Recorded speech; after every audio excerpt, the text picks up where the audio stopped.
तर कणकवलीत आम्ही तिकडे गेलो राहायला. काही कार्यक्रम असेल ना तर कोंबडी वडे हे बनवले जातात. जिथे वडे बनवत होतो त्याच्यावरती खिडकी होती एक मोठी, आणि त्या खिडकीतून हात तिने आतमध्ये टाकला. माकादी माकादी असं तिने केलं आतमध्ये. तिने तिच्या हातात तो वडा एक दिला. 5-10 मिनिटानंतर पुन्हा आली ती. पुन्हा तिने हात टाकला आतमध्ये. माकादी माकादी. ती हडळ आहे, ती अशी फिरत असते. बापरे. एक उल्हासनगरचं हॉस्पिटल मध्ये होतो आम्ही, म्हणून ते ऑटोक्लेव्ह वगैरे करतो ना आपण, इन्स्ट्रुमेंटचे ड्रम्स वगैरे लावतो. तिथे उघडलं आणि असं ठेवलं मी, तर ते राहिलं भिंतीच्या याला. मी आतमध्ये आणायला गेली ड्रम आणि ते जोरात आपटलं. तिकडे तो आवाज येतो, कारण बरेच लहान मुलं आमच्या समोर पण गेलेली आहेत. ह्या कथा मनोरंजनासाठी आहे. काही लोकांचे अनुभव व काही पूर्णपणे काल्पनिक असू शकतात, त्यामुळे कृपया यांना मनोरंजन म्हणून घ्या. या कथा आपल्या संस्कृतीचा एक भाग आहे, अगदी लहानपणी आजी आजोबांनी सांगितलेल्या गुड गोष्टींसारख्या. आमचा हेतू कोणत्याही प्रकारच्या अंधश्रद्धा किंवा भीती निर्माण करणे नाही. हॅलो हॅलो हॅलो, नमस्कार मंडळी, कसे आहात तुम्ही? पंकजच्या एका नवीन एपिसोडमध्ये तुमचं स्वागत आहे. आणि आज आपल्याला शोभा मॅम आलेले आहेत. मॅम, कसे आहात तुम्ही? एकदम छान, मस्त.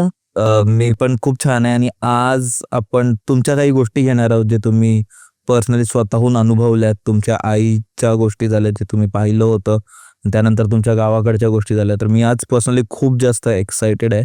आणि सुरुवात करण्याच्या आधी मला तुम्ही ऑडियन्सला तुमच्याबद्दल कसं इंट्रोड्यूस कराल?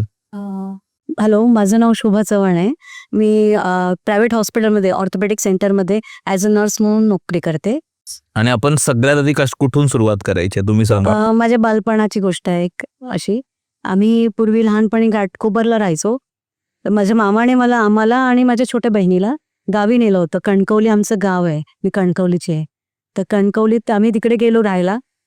तर पूर्वी कसे लाईट्स नसायचे गावी. तर संध्याकाळ झाली, आम्ही दोघी रमलो. तर मी लहान होते, म्हणजे मी 8 वर्षाची, माझी बहीण 6 वर्षाची. तर आम्ही गावी गेलो होतो राहायला. दिवसभर दिवस कसाही जायचा छान, पण संध्याकाळ झाली की ते अंधार, लाईट्स नाही. ते रॉकेलची बत्ती, दिवे वगैरे असे लावायचे तिथे. तर संध्याकाळ झालं की मला माझ्या आईची आठवण यायची. एक दिवस काय झालं की मी खूप रडायला लागले. 2-3 दिवसच आम्ही राहिलो कसं तरी. आणि एक शनिवारचा दिवस होता तो. आणि मी रात्र संध्याकाळ झाली, एक 6:30-7 वाजत आले आणि माझं रडणं चालू झालं. बरं, मी अशी रडत होते की इतकी जोरात की कोणालाच ऐकत नव्हते. मला माझ्या आईकडे जायचंय, कारण रात्र झाली की मला माझी आई हवी असायची. माझी बहीण माझे डोळे पुसते, पण तिचे हात मी झटकत होते की नाही, मला माझ्या आईकडे जायचं. आणि जोरात इतकी भयानक रडत होते मी. त्याच्यानंतर काय झालं, आजी मला समजवते, माझा मामा मला समजवते, पण कोणाचंच मी ऐकेना. थोड्या वेळाने काय झालं की आमच्या इथे एक निर्वशी म्हणून इकडे आहे. निर्वशी म्हणजे ज्याचं लग्न न झालेला जो मरतो माणूस, त्याला निर्वशी म्हणतात गावी, म्हणजे कोकणामध्ये. तर तो असा झटकन असं तो येत होता. तेवढं त्याच्याकडे लक्ष गेलं माझ्या आजीचं वगैरे. माझा मामा आणि एक माझा मधला मामा आणि एक सगळ्यात धाकटा मामा, ते दोघं दांडा घेऊन त्याच्या मागे धावत पळत गेले. म्हणजे तो, जर ते लोकांनी पळवलं नसतं त्याला, तो पळून गेला मग नंतर. आणि नाहीतर मग मला नेलं असतं किंवा माझ्या आजीला नेलं असतं.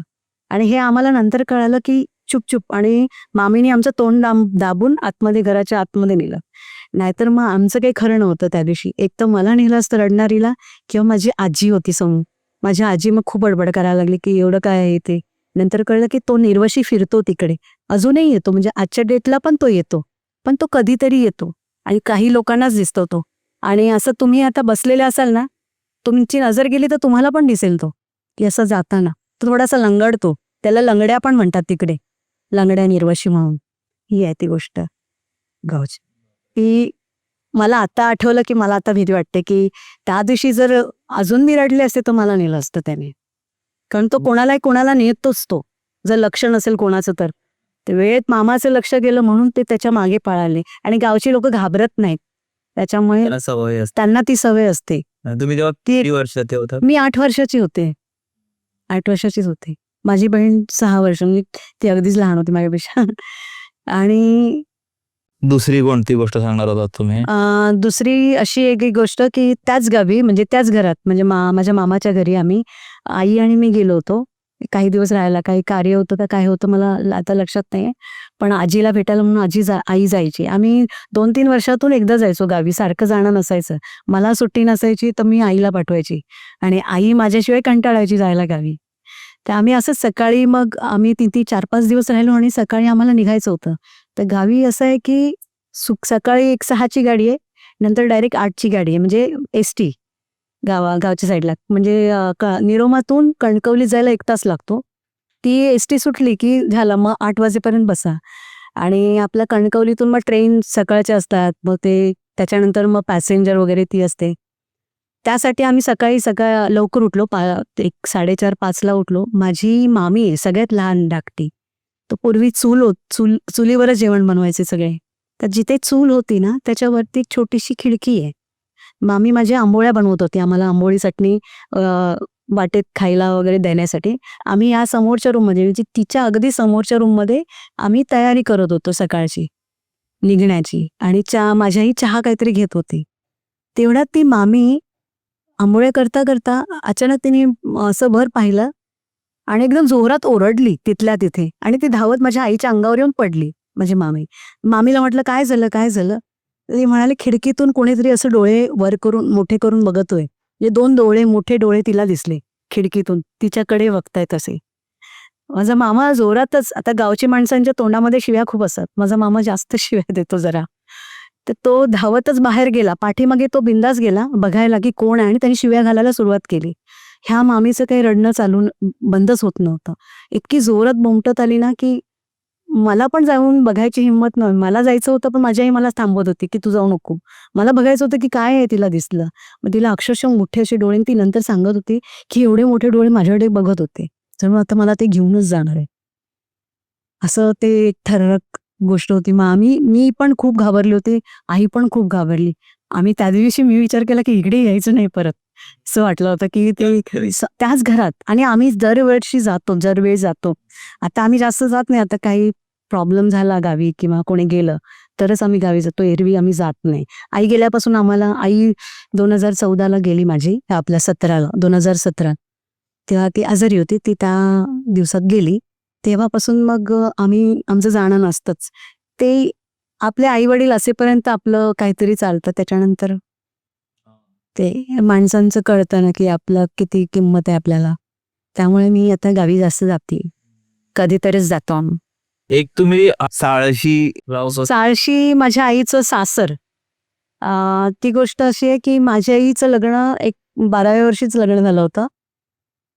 ते 12-13 वर्षाची ती असेल. काहीतरी कार्यक्रम होता त्या साळशीच्या गावामध्ये, आणि तिथे सगळेजण असं जेवण बनवत होते. एक काहीतरी वडे आमच्याकडे वडे, कोंबडी वडे, काही कार्यक्रम असेल ना तर कोंबडी वडे हे बनवलेच जातात. म्हणजे शुभकार्य असो किंवा कोणी गेलेलं असेल आपल्या पित्रांना वगैरे, तेव्हा पण कोंबडी वडे हे बनवलेच जातात. आम्ही वडे म्हणतो, मुंबईला ते कोंबडी वडे हे नाव पडलंय म्हणजे ओळखण्यासाठी. कारण वडे म्हटलं की बटाटे वडे पण लोकांना येतं. तर ते कोंबडी वडे एकीकडे चालू होते, एकीकडे काही दुसरं जेवण चालू होतं.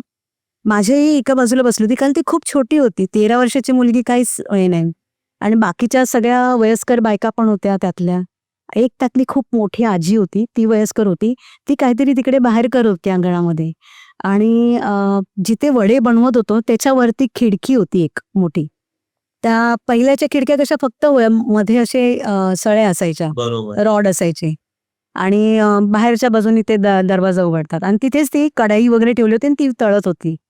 तिकडनं एक बाई आली खिडकीतून, आणि केस एकदम तिचे ही गोष्ट माझ्या आईनेच मला सांगितली. केस असे अस्ताव्यस्त आणि विचित्र अशी करत आली ती, आणि त्या खिडकीतून हात तिने आतमध्ये टाकला. माकादी असं तिने केलं आतमध्ये. जी तळायला बसली होती ना, तिला वाटलं जाऊ दे कोणीतरी गरीब आहे, म्हणजे वेडी वगैरे असेल. तिने तिच्या हातात तो वडा एक दिला, म्हणजे जे काढलेले होते वडे, त्यातला एक वडा घेतला, ती गेली. 5-10 मिनिटानंतर पुन्हा आली ती, पुन्हा तिने हात टाकला आतमध्ये, माकादी. पुन्हा या बाईने काय केलं, जाऊ दे एका वड्याने काय पोट भरणार आहे तिचं. तिने पुन्हा अजून एक वडा तिच्या हातात दिला, पुन्हा गेली. तिसऱ्यांदा पुन्हा आली ती. तर त्यातली ती एक सिनियर, म्हणजे त्या आजीबाई होत्या ना, ते मे बी माझ्या आईची ते पणजी पण असू शकते, ती आली तिथनं, आणि तिने काय केलं, तिला ते कळालं ती कोण आहे तिने धरलं, ती कढईमध्ये तेल उकळत होतं, त्यात आपल्या चमच्याने, वरणाच्या चमच्याने तेल घेतलं आणि तिच्या हातावर ओतलं. ती अशी बोंबटत अशी पळत गेली, ती परत आलीच नाही. नंतर मी सगळ्यांना सांगितलं, सगळे ओरडायला लागले की आजी तू काय केलंय? मग ती सांगायला लागली, ती वेडी वगैरे नाहीये, ती हाडळ आहे, ती अशी फिरत असते, कोणाकडे काय असेल तर ती जेवायला मागते, तर तू तिसऱ्यांदा दिलं तर तुला घेऊन गेली असती ती. असं तिने खूप ओरडली सगळ्यांना की तुम्ही जरा लक्ष द्या इकडे तिकडे आणि ह्या गोष्टींकडे लक्ष द्या. आता त्या बाईला माहित नव्हतं, ती मुंबईला राहणारी काही लोक, त्यांना वाटलं की ती गरीब कोणीतरी असेल. आता ती तिला घेऊन गेली असती. ती बोलली तिसऱ्यांदा तू दिला असतास वाडा तर ती तुला घेऊन गेली असती. बापरे. एक तुम्ही तुमच्या आईचीही कोणती गोष्ट अनुभव सांगणार होता, तर ते काय होतं ते तुम्हाला आता सांगायचंय की?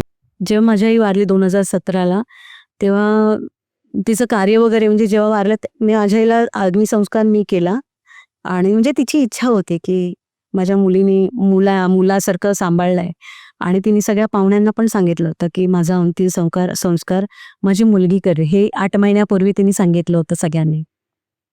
तर नंतर मग जेव्हा आई माझी वारली, ती आजारीच असायची भरपूर, त्यामुळे मग ती जेव्हा गेली तेव्हा मग आमचा विचार काय झाला की नको, असं ती बोलली, भले ती बोलली अशी की अग्निसंस्कार मी द्यावा म्हणून, पण माझ्या मोठ्या भावाला पण आम्ही दोघांनी मिळून तिला अग्निसंस्कार केला. सगळे घरी आले, संध्याकाळी एकूण एक माणसं सगळी घरी गेली आपल्या, कोणीही आमच्याकडे थांबलं नाही. मी माझ्या आईबरोबर एकटी राहायचे आणि माझे काका होते आमच्याकडे, ते लहानपणापासून आमच्याकडे होते आणि ते आमच्या मुलांसारखेच ते मोठे झाले त्या घरात. आता तेही नाहीये. ते 2020ला जेव्हा कोरोना सुरू झाला तेव्हा ते अटॅकमध्ये पडले आणि ते गेले जागच्या जागीच. आता मी एकटीच राहते घरी. तर काय झालं की सगळे पाहुणे निघून गेले, एकही माणूस राहिला नाही. तेव्हा माझी छोटी बहीण आहे, तिचा पाय निघेना बाहेर की ताई एकटीच आहे घरामध्ये, तिला सोबत कोणीच नाही राहिलंय, मी थांबणार म्हणून. मग तिने माझ्या मेवण्याला सांगितलं की मी ताईकडे 12-13 दिवस राहते, जेवढे दिवस कार्य राहतील तेव्हा. आणि त्या दिवशी रात्री सगळेजण जाताना एक माझी काकाची सून आहे, म्हणजे माझी वहिनीच लागते ती, तिने जाताना माझ्या कानात सांगून गेली की दार रात्री कोणी ठोकलं किंवा आवाज दिला, विसरून तू दार उघडशील पटकन आणि बाहेर जाशील बघायला तर जाऊ नकोस. त्या दिवशी आवाज द्यायला येते गेलेला माणूस, म्हणजे जर आपण दार उघडलं आणि गेलो की गेलो बाहेर, असं असतं. म्हणजे त्या दिवशी जाऊ नये बाहेर. कोणी कोणाच्या पण आवाजात देईल, कदाचित माझ्या आईच्याच आवाजात आवाज दिला असता तिने किंवा आणखीन कोणाच्या तरी आवाजात, ते काय माहिती काय असतं प्रकार तो. पण ती म्हणाली की दार उघडू नको आणि तू बाहेर जाऊ नको, मेन म्हणजे कोणालाही पाठवू नको बाहेर. मग ते दिवस गेले आणि हळूहळू मग ते 10वं झालं, 12वं झालं. 12वं झाल्यानंतर बहिणीने मला घरी नेलं तिच्या. ती म्हणाली की तू एकटी आता इथे राहू नकोस, थोडे दिवस माझ्याकडे जा. तिच्याकडे गेले आणि 4-5 दिवस मी राहिले आणि त्याच्यानंतर मी घरी आले. माझ्या काकांना होती नाईट शिफ्ट, ते नाईटला निघून गेले आणि मी संध्याकाळी 6:30-7च्या दरम्यान घरी येत होते आणि बराचसा अंधार झाला, जवळजवळ 7 वाजता आपल्याकडे अंधार होतोच. आणि मला दुसऱ्या दिवशी ड्युटी जॉईन करायची होती, कारण मग मी 2-3 महिने घरीच होते आईमुळे. आणि त्याच्यानंतर मग मी घरी यायला आले, दार कुलूप वगैरे उघडलं, कारण लाईट तर आतमध्ये नसणारच, प्रश्नच नाही, कारण मी इतके दिवस नव्हते म्हणून. मी दार असं, आणि आमची खिडकी, दार उघडल्यानंतर समोर असं कोच आहे आणि म्हणजे सपोज आता मी बसले आणि इथेच समोर दार आहे बाहेरचं आणि ते खिडकी आहे आमची मोठी. तर माझ्या आईला एक सवय होती की जाताना किंवा येताना ती खिडकीकडे बघणार, मग दारात आम्ही आल्यानंतर आमच्याकडे लुक करणार. मी दार उघडलं आणि माझ्या आई एकदम समोरच, एकदम म्हणजे स्पष्ट दिसली ती, असं वाटलंच नाही ती गेलीये म्हणून. ती बाहेर बघत होती आणि लुक माझ्याकडे केला, हे एकदम मी स्पष्ट पाहिलं. ते पाहिल्यानंतर मला एकदम हे झालं, मला आताही कापरी भरायला लागले. मी चटकन दार बंद केला परत. म्हणजे माझ्या आईला बघून मी घाबरायला नाही हवं होतं, पण मी काय माहिती का घाबरली, मला आताही भीती वाटते ते विचार केला तरी. मी दार छटकन लावून घेतलं आणि मी उभीच राहिले, 10 मिनिटं तिथेच उभी होती दारामध्ये. नंतर मी दार उघडलं आणि एवढीशीच ती फट होती दाराची, त्याच्या आतून मी हात टाकला आतमध्ये, न बघता मी इकडे बघत आणि लाईट लावलं आणि दार उघडलं तर कोणी नाही समोर. आणि मी असे गेले आतमध्ये आणि इकडे ह्या भिंतीला फोटो लावला आईचा माझ्या. मी आईच्या फोटोकडे जाऊन उभी राहिले आणि म्हणाली, आई मला रडायला आलं पटकन की आई मला घाबरवू नकोस, मला भीती वाटते, मला घाबरवू नको, तू ये पण घाबरवू नकोस. तेव्हापासून माझी आई मला दिसेनाशी झाली. मला भास होतात घरामध्ये, म्हणजे कप हल्ल्याचा किंवा भांडी आपटल्याचा अजूनही आजही येतो. किंवा मी दूध ठेवून अजूनही मी दूध ठेवलं असेल आणि मी बाहेर येऊन बसली, मला सवय मोबाईलमध्ये बघे गुंगलो, आपण कधी कधी असं विसरून जातो ना की आतमध्ये काय ठेवलंय, मग तेव्हा आवाज येतो आतमधून. नंतर हा चमच्याचा आवाज येईल, मुद्दामच असेच चमचे आहेत ते हलतात, आपोआप कसे हलतील, हवा नाही काय नाही काय नाही, ते हलतात. चमच्याचा आवाज येईल किंवा ग्लास पडण्याचा किंवा काहीतरी सरकण्याचं, म्हणजे मला लक्षात येतं की मी आतमध्ये काहीतरी ठेवून आले. मग हा ते मला येतो, अजूनही येतो. माझे काका पण घाबरले होते तेव्हा. आणि जेव्हा माझी आई गेली होती 12व्या दिवशी, माझे काका जाऊन झोपले होते ना, सॉरी पहिल्या दिवशी, तेव्हा माझे काका आतमध्ये बेडरूममध्ये झोपले होते. त्यांना माझ्या आईला एक सवय होती माझ्या काकाला असं बोलायची, बंद्या काय करतोस म्हणून. म्हणजे ही गावची शिवी आहे, शिवी नाही म्हणता येणार ऍक्च्युली, पण ते बंद्या म्हणजे कोणी माणूस बंदा म्हणतो आपण नाही का हिंदीमध्ये, ये बंदा ऐसा था वो बंदा वैसा था, ये बंदे ने मुझे ये बात कही, असा तो शब्द मालवणीमध्ये पण वापरतात बंद्या. तर माझ्या आईला माझे काका असे आधी खुर्चीवर असे झोपले होते आणि आम्ही दोघी बहिणी बाहेर होतो. माझ्या काकांना ती बोलली, बंद्या दरवाजा किती उघडं ठेवलंस, अशी ओरडली. आणि माझ्या काकाने हा मी बंद करतो गॅलरीचा दरवाजा. माझ्या काकाने बघितलं तर गॅलरीचा दरवाजा बंद. त्यांना चटकन लक्षात आलं की मला कोणीतरी हाक मारली इथे सरळ. म्हणजे काका उठले आणि बाहेरून आमच्या बाजूला जाऊन झोपले की नाही मला असंच झालं. सकाळी उठून त्यांनी मला सांगितले की मला आतमध्ये भास झाला म्हणून. आणि तो माझ्या काकांचा एक भास होता. बापरे. भास होता, ते तिला दिसलं मला माहित नाही, पण तिला स्पष्ट त्यांना आवाज दिला ओरडून. त्यांना ती सवय होती ऐकायची तिच्याकडून तसं. तुम्ही तुमच्या घाटकोपरची कोणती गोष्ट सांगणार होता लहानपणी? ती गोष्ट अशी आहे की माझ्या आई सकाळी लवकर उठायची पूर्वी. तेव्हा मी एक 8-9 वर्षापर्यंत आम्ही घाटकोपरला राहिलो होतो. त्यानंतर आम्ही विठ्ठलवाडीला शिफ्ट केलं. मी 8-8.5 वर्षाची असताना माझे वडील वारले, रेल्वेमध्ये ऍक्सिडेंट होऊन वारले. मग माझी आई म्हणाली की इथे नको राहूया आपण. माझे वडील टॅक्सी ड्रायव्हर होते, टॅक्सी चालवायचे. तर एक दिवशी काय झालं, सकाळी 6:30-6:30 माझी आई बाहेर दारात झाडू काढत होती, स्वच्छता करत होती बाहेर. तर एक माणूस तिकडून असा हात करून आला, म्हणजे पूर्ण काळा म्हणजे काहीच नाही, सगळा चिखल अंगावर, पूर्ण असं चालत आला आणि माझ्या आईच्या इथे येऊन उभा राहिला. माझ्या आई ओरडल्या. तर तिकडे सवय पूर्वी काय होती की नवऱ्यांना अहो वगैरे नाही म्हणायची. अहो म्हटलं की सगळे मागे वळून बघायचे, त्यामुळे अहो नाही, चव्हाण. आता एक समोर वस्त राहतात, आता ती त्यांच्या नवऱ्याला अहो वस्त किंवा माझ्या आई अहो चव्हाण. मग माझ्या आईने जोरात आवाज मारली. माझी आई थोडीशी आपटली, मागे तिला लागलं आणि चव्हाण म्हणून ओरडली, चव्हाण बाहेर या म्हणून. माझे वडील धडपडून बाहेर आले आणि आम्ही झोपलो होतो आम्ही. त्याच्यानंतर बाहेर येऊन बघतात तर एक माणूस असा उभा. माझ्या आईला वाटलं भूतभीत की आलं की काय दिवसा. थोडासा स्लाइटली अंधार होता, थोडासा, अगदी स्लाइटली, पण दिवे चालू होते आपल्या एरियातले. आणि घाटकोपरची ती मोठी गल्ली, म्हणजे घाटकोपरला 11 गल्ल्या आहेत अशा. एक चाळ आपण म्हणतो ना, 2 बाजूला रूम्स असलेली एक चाळ, तर तिथे गल्ली म्हणायचे. तर एका चाळीला मला वाटतं 50-60 रूम असतील आणि समोर 50-60 रूम, अशी एक गल्ली. आणि आमची 4 नंबर गल्ली होती, ती फार मोठी होती, खूप मोठी होती ती. बाकीच्या चाळी खूप छोट्या होत्या, म्हणजे अगदी गल्ल्या. तो माणूस आला आणि सगळ्यांनी, माझ्या भावांना कळलं की हा कोण आहे म्हणून. त्याने आवाज दिला लगेच, चव्हाणानो मी आहे म्हणून. तर माझ्या वडिलांनी काय केलं, गेले आतमध्ये, तू आत हो असं केलं आईला की तू जवळ उभं राहू नको, आणि बोलली अगं हा बागवे आहे, आणि गेले आणि सगळ्यांनी पाणी मारलं. तर बाबांनी माझ्या समोरच्याच वस्तांना पण हाक मारला, वस्त बाहेर या जरा, पाणी होता जरा ह्याच्या अंगावर, बागवे बघा कसा आलाय. सगळ्यांनी अंगावर पाणी ओतलं, त्याच्या पूर्ण त्याला व्यवस्थित केलं, स्वच्छ केलं. तर बाकीच्या लोकांना नंतर कळलं की हा बागवे आहे म्हणून. बागवे हा माणूस होता की तिथे तो बेवडा होता तिथला. ते पण मालवणीच आहे, सावंत होते. तो दारू खूप प्यायचा, तो अनमॅरिड आहे माणूस. तो एका पूर्वी नाटकं लिहायचा. त्याचं कोणाच्या तरी मुलीवर प्रेम होतं ना, तर ती त्याला सोडून गेली. तेव्हापासून तो दारू प्यायला लागला. तो दारू असा पितो की विचारायला नको. पण गणपती आले की तो दारूचा एक थेंब पण नाही पिणार तो, 12-13 दिवस जे गणपतीचे असतात. नंतर पुन्हा ती 12 दिवसाची एका दिवशी चालू होते त्याची. इतका तो बेवडा होता खूप. आणि तो उभा राहून शिव्या द्यायचा. आम्ही पाहिलंय स्वतः डोळ्याने की असं आकाशाकडे बघणार आणि खूप घाणेरड्या शिव्या घालायचा. तो शुद्धीवर आल्यानंतर बसला आणि ही गोष्ट आम्हाला कोणी सांगितली, काय झालं रात्री, त्या रात्री तो चिखलातून कसा आला, तर समोर त्याचा एक दुसरा माणूस झोपला होता समोरच्या रूमच्या बाहेर. त्याने आम्हाला सांगितलं की रात्री काय प्रकरण घडलंय. जर मी काय बोललो असतो तर मला आडवं टाकलं असतं. आपल्या इथे जागेवाले फिरतात बघा, आपण आडवं असलं की ते जागेवाल्यांना त्रास होतो. तर जागेवाल्यांनी काय केलं, रात्री तो आला, तो तसं सांगत होता ती गोष्ट की त्याने असं केलं आणि मी डोळ्याने बघतोय की काय होत होतं नक्की. तो दिसत नव्हता माणूस कोणी, फक्त ह्याला हलवतं हे दिसत होतं. तो आला आणि त्याला तो आडवा झोपला होता, हा बागवे. त्याला केलं सरळ त्याने आणि तो जागेवाला आपल्या रस्त्याने मार्गाने निघून गेले. दुसऱ्यांदा मला असं वाटतं तर पुन्हा फिरून आला, पुन्हा बघितलं तर हा आडवा होता. पुन्हा त्याला सरळ केलं. म्हणजे तो सरळ होताना दिसत होता की त्याला कोणीतरी सरळ करतोय. सरळ केलं त्याला.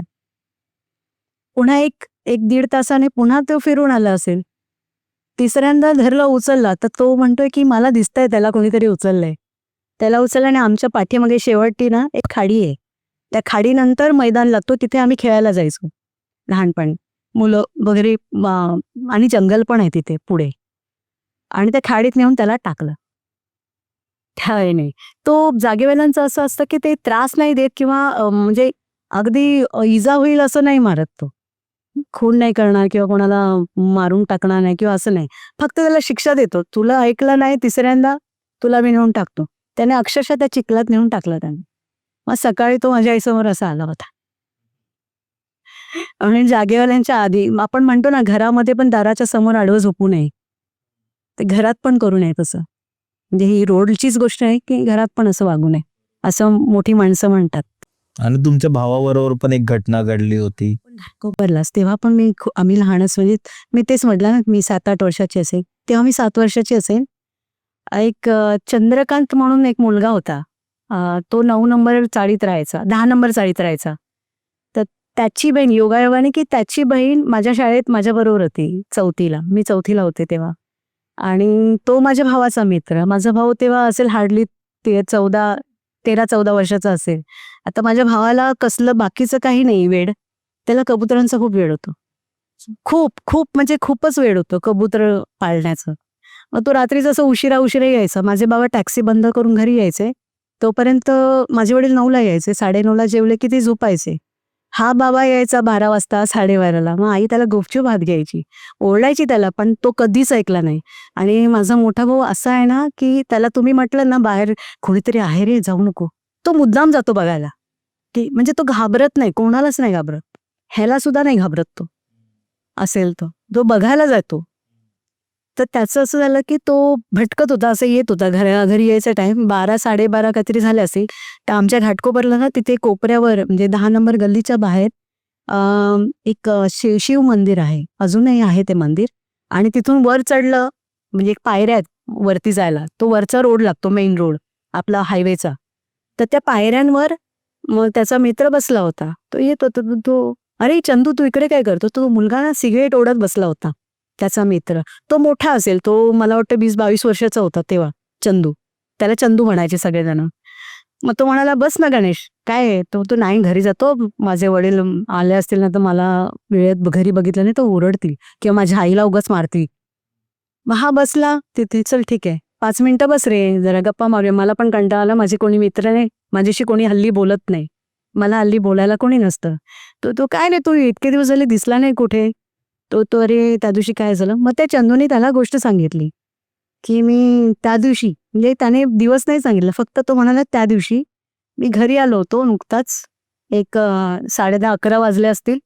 मी घरी आलो आणि जेवायला पहिला घास उचलणारच तेवढ्यात माझ्या एका मुलाने हाक मारली, चंदू दादा, चंदू दादा. तर मी म्हटलं काय रे. म्हणे तुला त्यांनी बोलवलंय. त्या मुलांची नावं नाही माहिती त्याच्या मित्रांच्या. तर त्यांनी तुला बोलवलंय बाहेर, तुला बोलवलंय. त्याने बिचाऱ्याने घास ठेवला. चंदू म्हणाला की मी घास टाकला तसंच ठेवला ताट. म्हटलं काही इमर्जन्सी असेल. तो गेला निघून. ह्या मुलांनी नेला त्याला, चालत नेला आणि घाटकोपर स्टेशनच्या ब्रिजवरती नेलं. ते तिकडे वाट बघतायत 2 मुलांनी त्याला. तो म्हणाला 2 मित्रांनी मला घेऊन गेला तिथे की तुला ते बोलवतायत, ते वाट पाहतायत तुझ्याशी काहीतरी बोलायचंय. हा म्हणाला कुठे आहे कुठे आहेत, तर कुठे करता करता ते ब्रिजवर आली आणि 2 मुलं तिथे उभी होती ऑलरेडी. तर हा लांबूनच बोलतोय की मी यांना ओळखत नाही. तर तो म्हणाला की नाही चल समोर मग कळेल तुला काय ओळख आहे किंवा काय त्याचं काम आहे. ते गेले आणि माहित नाही, तो म्हणतो की माझ्या एक कानाखाली पहिली मारली. तर काय दुश्मनी होती मला त्यांना माझ्या भावाला पण अजूनही कळली नाही की त्यांच्यामध्ये काय दुश्मनी होती. त्याने कानाखाली मारली. तर मी म्हटलं का मारतोस, तर त्याने दुसऱ्याने माझ्यावर चढवली परत. आणि असं झटापटी झाली दोघा तिघांमध्ये. तर त्यातल्या एकाने तलवार काढली डायरेक्ट आणि माझा एक हात तोडला आणि सरळ माझ्या पोटात तलवार टाकली त्याने आणि मी पडलो खाली. असं सांगतोय तो. आणि ते लोक पळून गेले, धावत पळून गेले. मला थोडंसं असं वाटलं की उठावं म्हणून मी तो हात तुटलेला हात मी माझ्या हातात घेतला आणि मी उभा राहिलो, धडपडत धडपडत उभा राहिले. त्यातल्या एकाने, जे पळत होते 4 जण, त्यातल्या एकाने मागे वळून पाहिलं, अरे हा तर जिवंत आहे, असं तो ओरडला आणि ते परत माझ्याकडे आले. मला उचललं आणि ट्रेन खाली येत होती ब्रिजच्या खाली आणि मला त्यांनी त्या ब्रिजवरून खाली फेकलं आणि मी मेले. असं त्या चंदूने माझ्या भावाला सांगितलं. बोला अच्छा तू काळजी घे, तू बाहेरचं फिरू नको आता ह्याच्या पुढे. मी असं माझ्या भावाला तो सांगतोय आणि की तू बाहेर यापुढे उद्यापासून मी बाहेर यायचं नाही, रात्रीचं 10च्या आत घरी जायचं. माझं ऐक, माझ्याबरोबर जे घडलं ते तुझ्याबरोबर नको व्हायला. आता तू घरी जा वेळेत, नाहीतर तुझे बाबा परत येतील. मग दादा आमच्या घरी आला, दार ठोकलं तर माझ्या वडिलांचे डोळे उघडले की एवढ्या रात्रीचं कोण आलंय. माझ्या आईने हळूच दार उघडलं तर माझा भाऊ आतमध्ये आला. माझ्या भावाला ओरडले वडील, म्हणाले कुठे होतास अजूनपर्यंत. तो काय नाही, तो चंदू भेटला होता, त्याच्यावर गप्पा मारत बसलो, तो उशीर झाला, तो त्याची गोष्ट सांगत होता. मग वडील म्हणे कोण चंदू. तो 10 नंबर गल्लीत राहतो नाही काय. माझ्या वडिलांनी त्याच्या कानाखाली मारली आणि बोले झोप आता. सकाळी तो उठला, तो झोपला. का मारली त्याला कळलं नाही, का मारली वडिलांनी मला, आणि त्याला झोपवलं. सकाळी उठून त्याला विचारलं की तू कुठे होता रात्री. त्याने ही गोष्ट सगळी सांगितली की मला चंदू भेटला, चंदूने मला असंच सांगितलं, बाबा त्याला मारलं, त्याला ट्रेनमधून खाली फेकलं आणि तो मेला. माझ्या बाबाने त्याला हलवलं, अरे तो मेला, 10 दिवस होऊन गेलेत, तो मेला आहे, तू कोणाबरोबर बोलून आला. तेव्हा त्याला कळलं की अरे मी मेलेला चंदूबरोबर बोलून आले. बापरे. तेव्हा त्याच्या अंगात एवढा राहिलाय, मग त्याला बोलायला सुचेनाच काय. त्याला 4-5 दिवस तापाने फणफणला. आता तो त्याचा खास मित्र होता, त्याच्यामुळे त्याला सकाळपर्यंत कळलंच नाही की तो कोणाबरोबर बोलून आला. म्हणजे त्याला वाटलंच नाही की तो मेलाय म्हणून. आणि आम्ही त्याला 10 दिवसापूर्वी बघितलं होतं, मी सुद्धा पाहिलं त्याला नेताना. भावाला नव्हतं माहिती तुला. सगळ्यांना माहिती होतं. त्याला नंतर कळालं, वडिलांनी सांगितलं अगं अरे तो मेलाय ना 10 दिवस झाले. मग त्याला सगळं तेव्हा रिअलाइज त्याचा झालं, स्ट्राईक झाला. तोपर्यंत तो चंदूच्या ह्याच्यातच होता, तुला भूल पाडलेली असं. माहित नाही काय झालं. मग तो एकदम तापाने फणफणला आणि रडायला लागला की असं कसं झालं, असं कसं झालं, मला कसं सांगितलं, मला कसं दिसला तो, असं झालं होतं. तेव्हापासून त्याचं जाणं बंद, सगळं बंद त्याचं बाहेरचं. 9च्या आत घरात यायचं, 9च्या बाहेर जायचं नाही. त्याच्यानंतर तो नेहमी घरी लवकर यायचा. कुठे पण हिंडत बसला तरी तो वेळेवर घरी यायचा. तुम्ही जसं बोललात की तुम्ही नर्स आहात आणि तुम्ही कित्येक वर्ष हॉस्पिटलमध्ये काम करताय, तर तिकडे काम करता करता तुम्हाला असं काही कधी अनुभव आलाय का? हो आलेलं आहे. मला 2दा आला ॲक्च्युली, 2 हॉस्पिटलमध्ये. एक उल्हासनगरचं हॉस्पिटलमध्ये होतो आम्ही. माझ्या सरांनी मग चेंज केलं, पार्टनरशिपमध्ये होते म्हणून तिथून चेंज करून इकडे आले. तिथे गोष्ट घडली, माझ्याबरोबरच घडली. ते 2दा घडली होती. सकाळी एक ऑपरेशन होतं म्हणून ते ऑटोक्लेव्ह वगैरे करतो ना आपण, इन्स्ट्रुमेंटचे ड्रम्स वगैरे लावतो. तर आतल्या रूममध्ये आतला एक वॉर्ड होता, बाहेरचा वॉर्ड होता, जनरल होता. एक स्पेशल रूम होता वर चढल्यानंतर आणि मग वॉर्ड होता, जनरल वॉर्ड. आणि त्याच्यानंतर ऑपरेशन थिएटर, लेबर रूम आणि त्या पाठीमागे लेडीज वॉर्ड होता, म्हणजे बाळंतीण रूम होता. लेबर रूम म्हणजे जिथे लेडीज मुलींना, बायकांना ॲडमिट करायचं तिथे.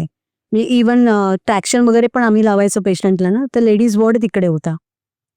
तर काय झालं की मी ड्रम लावायला, आणि ड्रम ऑटोक्लेव्हचं ते मोठे ऑटोक्लेव्ह असते ते तिकडेच होते आतमध्ये.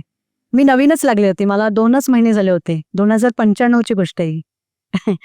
तर मी आतमध्ये गेले. सकाळी एक ऑपरेशन आहे ह्याचं, काय म्हणतात त्याला, हिप जॉईंटचं फ्रॅक्चरचं पेशंट होतं, आमचंच होतं म्हणजे ऑर्थोपेडिकचं. आणि मी आपला ड्रम लावायला म्हणून गेले, तर ते ऑटोक्लेव्हचं झाकण मी उघडलं ते जड असतं खूप.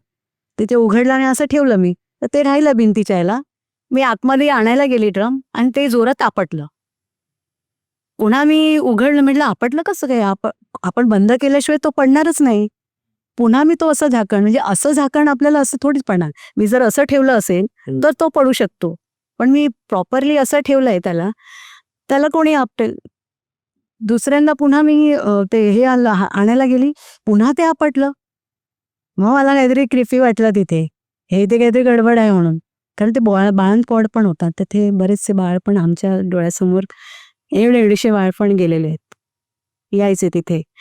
तर ते पटकन तसं आपटलं गेलं. मग मी धावत बाहेर गेले. मला थोडंसं भीतीच वाटली थोडी, मी नवीनच आहे, 2च महिने झाले मला कामाला, आणि रात्री 3 वाजता मी ड्रम लावते जाऊन आतमध्ये. आणि मी बाहेर जाऊन बसले, थोडी शांत झाले. म्हटलं माझीच ड्युटी आहे, मलाच काय ते फेस करावं लागेल. मी पुन्हा आतमध्ये आली न घाबरता, आणि न घाबरता मी ते सगळं केलं, पटापट लावलं आणि पळून गेले बाहेर. आणि नंतर थोड्या वेळाने जेव्हा ते शिटी वाजल्यासारखा आवाज येतो आपल्याला, ते ऑटो क्लोज झालं, त्याच्यानंतर मी आतमध्ये येऊन बघितलं तर मग काही नव्हतं. म्हणजे 2दा ते जोरात वाजलं. सकाळी एका मावशीला मी सांगितलं की मला आतमध्ये वाजलं, 2दा ड्रम आपटला गेला. तर ती सांगितलं की तिकडे तो आवाज येतो, अधनं येतो, तुला लहान मुलाचा पण आवाज येईल, घाबरू नको रडल्याचा. त्या मुलांचे पण आवाज येतात. बापरे. कारण बरेच लहान मुलं आमच्या समोर पण गेलेली आहेत. काही विचित्र पेशंट येतात, नाही पाहिजे आम्हाला असं करून. आता त्यात डॉक्टरांचं हे नव्हतं ना. आणि तेव्हा कसं की तेव्हा ही सगळी आता जी बंदी आहे तेव्हा नव्हती. तेवढं तेव्हा काही नव्हतं. आता स्ट्रिक्ट खूप आहे. आता ते तपासणी पण बंद केली आहे. मेल फिमेल आहे की काय, मुलांचं टेस्ट नाही करून देत आता, त्याला पण बंदी केली. आणि म्हणजे नाही हे करत, ऑपरेट म्हणजे ॲबॉर्शन बंद झालेत आता तर कम्प्लिटली बंद झाले 2 महिन्यानंतर. 2 महिन्याच्या आत तुम्हाला काय करायचं ते करू शकता. कधी प्रॉब्लेम होतात बायकांना वगैरे, तर ते असेल तर गोष्ट वेगळी आहे, नाईलाज असेल तर. पण जर मुद्दामून कोणी काय करायला आलं तर ते नाही, आता ती बंदी आहे त्या गोष्टीला. पण पूर्वी हे व्हायचं आणि ते यायचंच. दुसरी गोष्ट 2-3 दिवसानंतर झाली माझ्या बरोबर. मी झोपले होते, सुट्टी होती, बरेच डॉक्टर, म्हणजे आमचे पण डॉक्टर नव्हते म्हणून स्पेशल रूम रिकामं होतं. आणि 2-3 दिवस झोपले नव्हते, मला कंटिन्यू ड्युट्या लागल्या होत्या. त्यामुळे मी जाऊन त्या बेडवर झोपले आरामात.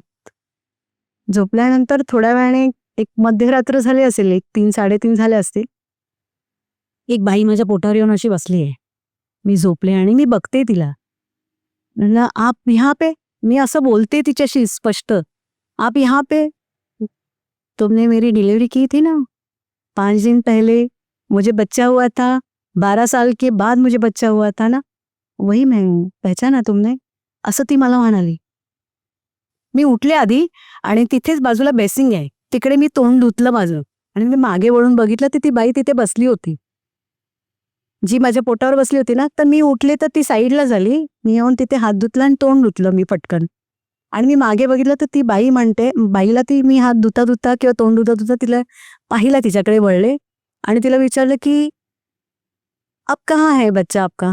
तो मेरा बच्चा तो 3 दिन के बाद मर गया ना, और उसके बाद मैं भी मर गई. ती असं बोलल्यानंतर मी तिथेच एकदम हे झालं. मला म्हणजे असं आपल्याला कोणीतरी हलवून उठवतं ना, तसं झालं. मी पळाले खाली येऊन, म्हणजे 4-5 पायऱ्या आहेत त्या स्पेशल रूमच्या बाहेर. मग त्या 4-5 पायऱ्या अशा उतरले की मला कळलं नाही की मी 4-5 पायऱ्या उतरले. मला असं वाटलं की मी डायरेक्ट उडी मारली खाली. आणि मी जाऊन बाहेर येऊन बसले हा फॅन लावून, आणि इतकं घामाघूम पूर्ण भिजले बघा घामाने. तर एका मावशीला माझी हालचाल कळली की काय झालं, मग काय झालं बोलते, काही नाही झालं. तर तिला काय सांगू, ती पण घाबरेल माझ्याबरोबर की तिकडे काहीतरी आहे म्हणून. हे माझ्याबरोबर झालेलं घटना मी स्वतःच्या डोळ्याने पाहिलेलं. आणि त्यात ती म्हणते, मैं तो मर गई उस टाइम. छातीवर बसलीये. हो, नी माझ्या छातीवरून बसली आणि बोलते ती माझ्याशी. आणि अजून तुम्हाला कोणता अनुभव सांगायचा आहे आपल्या प्रेक्षकांना? आणि एक मी विठ्ठलवाडीला राहायला होते. 2 गोष्टी आहेत विठ्ठलवाडीच्या, एक माझ्या भावाबरोबर झालेली आणि एक त्याच्याबरोबर झाल्या दोन्ही गोष्टी. नेहमी त्याच्याबरोबरच होतं काही ना काही. तर आमच्या शेजारी एक मुलगी होती, तिचं नाव मी सीमा घेईन. ती एक 20-21 वर्षाची असेल. तर ती काय काम करायची की घरी ते आपण पिशव्या शिवणं, स्कूल बॅग शिवणं, तिच्यामुळे मी पण शिकले होते मशीन चालवायला. तेव्हा मी 6वीला होते. आणि मग मी तिच्याकडे जाऊन बसायचे आणि मग मी शिकले तिच्याकडे मशीन कशी चालवतात किंवा काय. मग तिचं काम मी करायची. ती बिझी झाली की मी काम करायची. ती काही काम करायला गेली घरात स्वयंपाक करायला की मी मशीनवर मी बसायची, मी करून द्यायची तिचं कामं. अशा ह्याच्यामुळे तिच्यामुळे मी आज शिकले मशीन चालवायला. मग तिचं तेच काम होतं. ती दिवसभर त्या मशीनमध्ये आणि तिला एक सवय होती की म्हणजे तिला जागरण वगैरे करायला लागायचं ना कधी-कधी. दुपारचं बायका युजुअली जेवण-बिवण झालं की झोपायच्या. पण ती झोपायची नाही. ती काय करायची, मशेरी घ्यायची, तोंडात ठेवायची. गोरी-गोरी पान होती, सुंदर होती दिसायला. तोंडात ठेवायची आणि ती तशीच ती त्या ह्याच्यामध्येच हे करायची, मशीन चालवायची आणि जायची. आणि पुन्हा ती आतमध्ये जाऊन आली की परत येऊन मशीनवर बसायची. म्हणजे तिचं दिवसभर तेच काम होतं. एकदा काय झालं की ती सायकल चालवत होती बाहेर. तिचे वडील आणि आई आणि त्या 3 बहिणी होत्या. तिचे 4 बहिणी होत्या सॉरी. आणि ती ना हे सायकल चालवताना आपल्या एरियामध्ये चाळी होत्या तिकडे. चालवताना ती पडली सायकल चालवताना आणि तिथे काही मुलं बसली होती. त्या मुलं जोरजोरात हसायला लागली. आता हे वडील समोरून येत होते कामावरून. त्यांनी ते बघितलं तर तिचे वडील एकदम स्ट्रिक्ट आहेत, खूप स्ट्रिक्ट आहेत. घरी आले, त्या मुलीला घरी आणलं आणि त्यांनी बेदम मारलं तिला. आता मारलं ते मारलं, हाताने मारलंच तिला. एक पाईप होता लोखंडाचा घरामध्ये त्यांच्या, त्याने तिला बदडलं. आता तो पाईप लागला तिच्या मांडीला. मी हे सांगते की आपले जे मऊ भाग असतो ना, जिथे आपलं मांस असतं, तिथे लोखंडाची वस्तू लागली, नीट ट्रीटमेंट नाही गेली तर तिथे पस साठलं जातं किंवा तिथे डायरेक्ट चोळायचं नाही. सपोज तुम्हाला लागलं तर तुम्ही बर्फानेही शेक करू शकता. तिथे जर तुम्ही चोळायला गेलात, बाम लावलं, चोळलं तर तिथे ते ब्लड क्लॉटिंग होऊन पसमध्येच रूपांतर होतं त्याचं. ते खूप डेंजरस असतं. मग ते ऑपरेशन करा, हे करा. आता तिचं ते मांडीला लागल्यामुळे तिचं ते वाढलं, लक्ष दिलं नाही. पूर्वीची लोक एवढं लक्ष देत नव्हते. ठीक आहे, लागलंय ना, हां ठीक आहे, हे करून बंद करायचे. आणि मग तिला थोड्या दिवसांनी तिला ताप यायला लागला. ते पस वाढत चाललं. तिला मुंबईला नेलं. मुंबईला घाटकोपरला कुठल्या तरी हॉस्पिटलमध्ये नेलं आणि ती तिकडे डेथ झाली तिची. जीव गेला. तिचा जीव गेला त्याच्यामध्ये. कारण ते पूर्ण इन्फेक्शन तिच्या वाढत गेलं, पुष्कळ वाढलं. ती एक 8 दिवस होती हॉस्पिटलमध्ये. डॉक्टरने सांगितलं की हिचे ऑलरेडी बरेच दिवस घरी घालवले यांनी असंच. तर ते हे करून ती गेली. डॉक्टरने सांगितलं की आम्ही हिची शाश्वती नाही देऊ शकत. पेशंटची वाचण्याची हे नाहीच आहेत, बिलकुल नाही. मग ती गेली ती घाटकोपरलाच. मग तिथून फोन आला. तेव्हा फोन काय खूप STD किंवा असे असायचे. तर कोणाच्या तरी थ्रू, 3ऱ्या-4थ्या माणसाच्या थ्रू आमच्याकडे निरोप आला की आम्ही आज येणार नाही, असं ही सीमा वारली आणि मोठ्या तुमच्या मुलाला झोपवाल का घरी म्हणून आईला माझ्या सांगितलं. तर आईने दादाला विचारलं, गणेश, माझ्या भावाचं नाव गणेश आहे, गणेश तू झोपशील का त्यांच्या घरात? आमच्या बाजूच्या साईडली, म्हणजे आमच्या खिडकीतून त्यांची खिडकी दिसायची, बाथरूमच्या खिडकीतून. मग तो बोला ठीक आहे, मी थांबतो घरी. हा गेला त्यांच्या घरी रात्री जेवून वगैरे, एक 10-10:30ला घरी गेला त्यांच्या. झोपला त्यांच्या घरामध्ये. झोपल्यानंतर त्याला एक रात्री 12-12:30 होऊन गेले. मशीन चालवतोय कोणतरी. आता ती त्या मशीनवरच दिवसभर काम करायची ना. ही मशीन हलते पूर्ण आणि काही नाही वरती, पण ती मशीन हलते पूर्ण प्रॉपरली. पुन्हा ती थांबते. माझं भाऊ उठलं, बघायला लागला किती बंद. तो गुपचूप, आणि तो काय करायचा, गुपचूप बघायचा. मग त्याला कळलं की अरे मी उठलो की बंद होते, असं कसं होईल. पुन्हा तो डोळे बंद करायचा आणि हळूच बघायचा. तर त्याने प्रॉपर बघितलं की ती मशीन चालवते कोणतरी. एवढा होऊन सुद्धा सकाळी जेव्हा त्याने सांगितलं आईला की तू आलास का नाही परत घरी पटकन, तेव्हाच का नाही आला रात्री, तो मी नाही घाबरलो, मी थांबलो तिथे, कशाला घाबरायचं, असं करून त्याने ती रात्र काढली तिने. आणि तो बिलकुल घाबरला नाही. तो जेव्हा आम्हाला सांगत होता तेव्हा आम्ही घाबरलो होतो. आम्ही दुसऱ्या दिवशी त्याला घरी पाठवलं नाही, तिथे नाही जायचं, हा काहीतरी कुरापत्या करून येईल परत आणि आपल्या घरात घेऊन येईल काहीतरी. तेव्हा जुनी माणसं पण खूप घाबरायची ना की असं काय झालं की. तर हा बाबा कधीच नाही घाबरला. असं झालं त्याच्यावर. आणि बऱ्याच वेळा झालेलं आहे त्याला. आमच्या शेजारी पण एक माणूस जळून मारला होता ना, त्याने पण दुसऱ्या दिवशी त्याला बाहेरून हाक मारलं होतं, गणेश गणेश म्हणून. हा बाहेर बघायला गेला त्याला. घरात हे लोक सांगतायत, माझी आई माझे काका सांगतायत, जाऊ नको अशोक, तो अशोकचा आवाज आहे. नाही, अशोक बोलवतोय. अरे तो मेलाय, तरी बोलतो मी बघतो त्याला, तो कशाला बोलवते मला, तरी हा बाहेर जायचा बघायला. इतका तो डेअरिंगबाज होता खूप. आणि तुमची दुसरी विठ्ठलवाडीची गोष्ट कोणती होती? हा, ती माझ्या भावाची. आमच्या इथे विठ्ठलवाडीला एक बाहेर जाताना म्हणजे रोडला, मेन रोडला जाताना चाळी लागतात. चाळीच्या बाहेर 2 टॉयलेट आहेत, बाहेर कॉमन टॉयलेट आहेत. त्या चाळीवाल्यांचेच आहेत, पण बाकीचे इतर लोक पण जातात. तर त्याच्या समोर एक दुकान आहे ह्याचं किराणाचं, आणि त्याच्या साईडला ह्याचं सलूनचं दुकान आहे. तर एक मुलगा रात्रीचा सलूनमध्ये झोपायचा, तो माझ्या भावाचा मित्र. खास नाही पण ठीक होता, मित्रच होता, चांगला होता. तर तो रात्रीचं काय करायचा, लांब राहायचा म्हणून तो तिकडे दुकानातच झोपून जायचा. आणि तेव्हा ते शटरच्या वरती बघा, ते एक असं जाळीसारखं म्हणजे एवढ्या एवढ्या गॅप मधलं जाळी असायची बघा वरती, म्हणजे व्हेंटिलेशनसाठी पूर्ण शटर असतं, आणि त्या शटरच्या वरती बाहेरचा हवा येण्यासाठी एक जाळी लावलेली असते. तो झोपला आणि रात्री त्याला काहीतरी दिसलं, कोणतरी बाई दिसली. त्याने दुसऱ्या दिवशी भावाला सांगितलं माझ्या, म्हणाला आज तू माझ्याकडे झोपशील का, मला भीती वाटते रात्रीचं, मला कोणतरी बघतो इथून वाकून. आता त्याला कळे ना कोण होतं ते. आणि नंतर भाऊ झोपला माझा तिकडे, आईला सांगितलं आई मी त्याच्याबरोबर झोपतो जरा, तो घाबरतोय दुकानात झोपायला एकटा. म्हणून माझा मोठा भाऊ झोपला तिथे.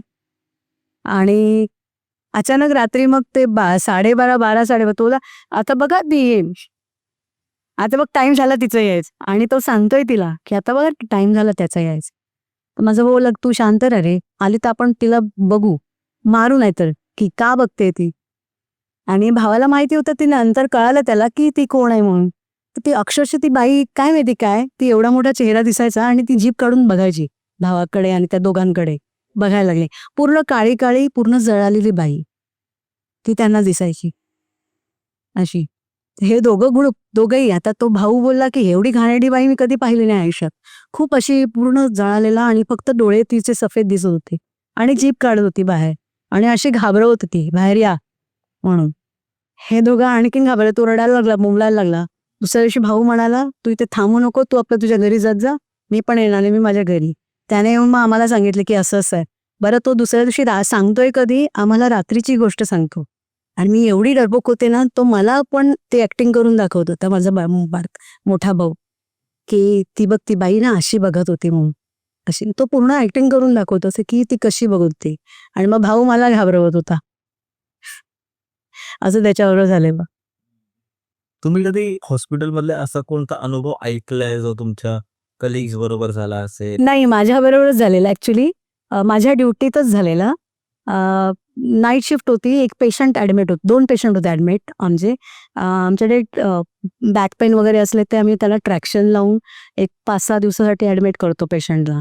तर एक लेडी ऍडमिट होती आतमध्ये मधल्या बेडवर, आणि बाहेरच्या बेडवर, म्हणजे आमचं हे कसं आहे, एक आतमध्ये जाताना गेट, पहिला गेटच्या आतमध्ये गेलं की कन्सल्टिंग लागतं.